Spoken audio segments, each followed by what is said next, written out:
जय जगन्नाथ। एटा देखुन जह्नी आलू आउ प्याज के आम छोट छोट पीस करी काटिकी रखी दीचे। तो चालून देखमा एथिरे आज आम काଣା बनामा। तो इथिरे आम पहला देदेमा 2टा कटा टमाटर आ कंचा मिर्चा। तापरे मुई आगुरु भाजिकी रखी छती नाड़ छतु जेनटा कि आमर आड़े कहसूँ बिहड़ेन छती। इटा के इथिरे देदेमा। तारपर एथिरे देदेमा 2-3 चमच बागिर बेसर जेनथरे कि मुई सुरसो मिर्चा आउ लहसुन जीरा करी बाटी दीछे। हल्दी और स्वाद अनुजाई नून देकरी सबके भल करी मिक्स करमा। ये जिनिसटा तो सबुआड़े निश्चय बनासन, खाली ना अलगा अलगा है, किंतु आगे जाकरी देखमा जे मुई इथिरे काଣା परछना देली।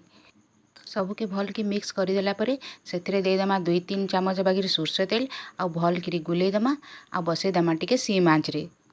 एथिरे आमे पैन बिल्कुल नहीं दऊँ कहाँ जे कि एथिरे जह्नी दिया तो जह्नी बहुत पैन बाहरसी। तारपर ताके ढापिकी 2-3 मिनिट लगी फुटबार लगी आमे छाड़ीदेमा। 2-3 मिनिट पर देखुन इटा बहुत बढ़िया से हो गलान, सब परिबा भी सीझी गलान। आ छती के तो मुई आगरू भाजी देइथिली, देखुन बहुत बढ़िया से सब सीझी जाइछे। तारपर आमे रेडी करमा एतार लगी गुटे परछना। सेथि लगी आमे कढ़ी रे देदेमा 1.5 चमच बागिर सुरसो तेल आ सेथिरे देदेमा चामचे सुरसो सुखा मिर्चा आ इटा होचे तार मेन जिनिस हेडुआ जेनटा कि कड्डी के छोट छोट पीस काटिकी सुखई करी तैयारी करासी।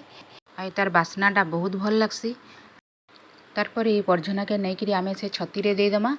आ इता के आमर पश्चिम ओडिशा रे कहसन छती पुरगा बोलिकिना। अन्य साइड रे भी सेम जिनिस ही करासी, केनाड़े बाटी बसा और केनाड़े ताटिया बसा बोलिकी भी कहसन, किंतु हेडुआ परझनाटा बोधे नाई दियन हेले भी बहुत भल लगसी। तारपर आमे सेथिरे देदेमा टिके धनिया पतर आ देखुन रेडी हो गला आमर छती पुरगा। घरे निश्चय तैयारी करूँ आउ खाऊन आउ कमेंट रे लिखुन जे केनता लागला। रहिली जय मां समलेई।